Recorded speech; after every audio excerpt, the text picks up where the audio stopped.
লিখে দিয়েন আর রাইয়ান। কি নাম? লা ইয়াদখুলহু ইল্লা সাইমুন, রোজাদাররা ছাড়া কেউ ঢুকতে পারবে না। মান দাখালাহু লাম ইয়াযমা আবাদা, একবার যে এই গেট দিয়ে ঢুকবে he will never be thirsty again, তার গলা থেকে চিরকালের জন্য আল্লাহ তৃষ্ণা মিটায়া দিবে। আমরা ওই রাইয়ান দরজা দিয়ে সেদিন জান্নাতে ঢুকতে চাই কি চাই না? আমার প্রিয় ভাইরা, প্রতি রাতে রমাদানে আল্লাহর ফেরেশতারা আহ্বান জানায়, ইয়া বাগিয়াল খাইরি আকবিল, ইয়া বাগিয়াশ শাররি আকসির, হে কল্যাণের পথের যাত্রী আকবিল, প্রসিড, আরো ইবাদত করো, আগাও আগাও, আরো জান্নাতের নাজ নেয়ামত কামাও। হে অকল্যাণের পথের যাত্রী আকসির, স্টপ স্টপ, অনেক হয়েছে। আন্না, এ রমাদান এটা পাপের মাস নয়, এটা ইবাদত করে জান্নাত কামানোর মাস। চিল্লায় বলো ঠিক কিনা? ওয়ালিল্লাহি উতাকাউ মিনান নার ওয়াযালিকা কুল্লা লাইলা, রমাদানের প্রতি রাতে আল্লাহ তাআলা এরকম লাখো বনি আদমকে মাফ করে দেওয়ার ঘোষণা দেয়, নাজাতের ঘোষণা দেয়। আমরা আল্লাহর পক্ষ থেকে মাফ, নাজাত চাই কি চাই না? আর কিছু যে চাই না আমি, চাই গো নাজাত, আল্লাহ তোমার কাছে আমার এই মুনাজাত।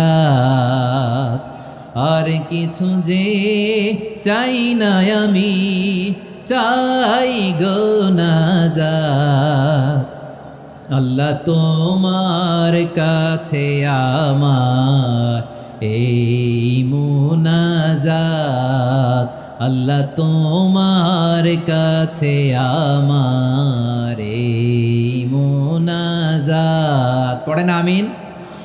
তাহলে রমাদানকে আমরা বুদ্ধিমানের মতো কাজে লাগাতে চাই কি চাই না? বুদ্ধিমানের মতো কাজে লাগাইতে হবে। মুমিনরা স্মার্ট হয়। এই রমাদানে আমাদের কি করণীয়, কি বর্জনীয়, সংক্ষেপে 7টা করণীয় 7 মিনিটে, 7টা বর্জনীয় 7 মিনিটে বলে আমরা বিদায় নিব ইনশাআল্লাহ। বলেন, আসন্ন রমাদানে আমাদের 7টি করণীয়। 1 নম্বর করণীয়, এই রমাদানকে আপনি কোরআনময় করে তুলুন। কোরআনময় করে তুলুন 2025-এর রমাদান। এই হচ্ছে আজকের প্রোগ্রামের স্লোগান। কোরআনময় করতে রাজি আছেন? কোরআন তেলাওয়াত করতে রাজি আছেন? আমার প্রিয় ভাইরা, ধীরস্থিরভাবে কোরআন তেলাওয়াত করুন, তাড়াহুড়ো করে নয়।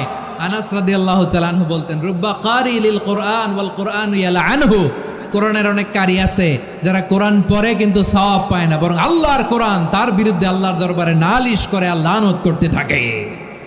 আমরা কি ওই রকম কোরআনের তেলাওয়াতকারী হতে চাই? না। ধীরস্থিরভাবে, ওয়ারাত্তিলিল কোরআন তারতিলা, তারতিলের সাথে পড়বেন। বিষ্ণু ইসা ইসলাম কানা ইয়ামুদ্দু সাওতাহু মাদ্দান, টেনে টেনে পড়তেন।